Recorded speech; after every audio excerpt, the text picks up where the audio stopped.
We asked Glenn Frey's younger brother about their relationship growing up. I'm John Beaudin from Rock History Music. This is part 2 of a 5-parter of my conversation with Alan Frey, who is Glenn Frey's younger brother, the middle brother in the family. I told Alan, really, because your brother was Glenn Frey, we really didn't have that much in common, but both of our older brothers did pass away before their time.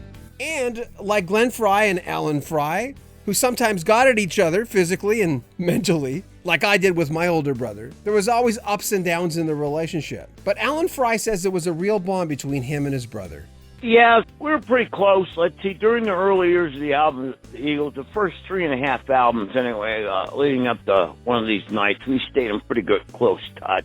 And then due to fame and fortune, larger contract, let's see, Hotel California came out. I think a little bit of the secrecy behind the Eagles had to do with the contractual agreements they had. They didn't say too much to the media or to the families involved about their ongoings or whereabouts, their living arrangements, their phone numbers. I think it had to do with them getting a lot bigger. But early on, we were in close touch. Glenn always involved me, brought me up to Aspen.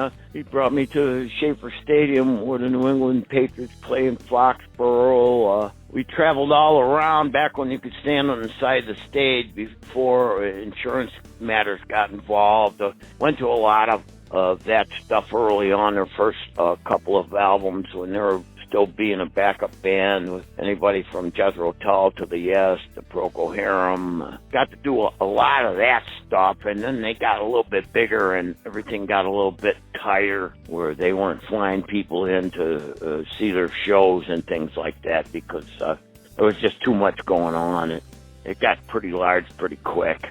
So the communication was down. I got to see Glenn at Christmas and Thanksgiving, and if they come on the road, I get to see a few shows. But there was nothing personal going on. He was going through a marriage and setting up his own lifestyle and living arrangements with his wife. And so, there wasn't that much communication. I got a lot of it through my mom because Glenn could stay in touch with my mom pretty regularly. So I asked my mom, what's Glenn doing, Yeah, it wasn't like I called him every day and said, hey, I want to buy a van. It's $1,500. It's an E150. What do you think about it? Or have you heard this new song by whoever? It wasn't that type of a daily talking or a daily call. And I figured he had a big corporation to run besides family life and other things, movies and television interviews and things like that. And, I didn't want to be bothersome or pry on his time. Glenn told me one time, it's not money, it's time. And, that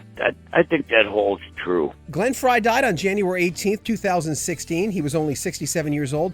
We'll have part 3 of our interview with Alan Frey, Glenn Frey's younger brother, coming up next Thursday. And also check out our exclusive interview with Randy Meisner. I had a chance to talk to him for like an hour and a half a few years ago. It was a good conversation. Make sure you comment on our video, subscribe to our channel, and share our videos. I'm John Beaudin.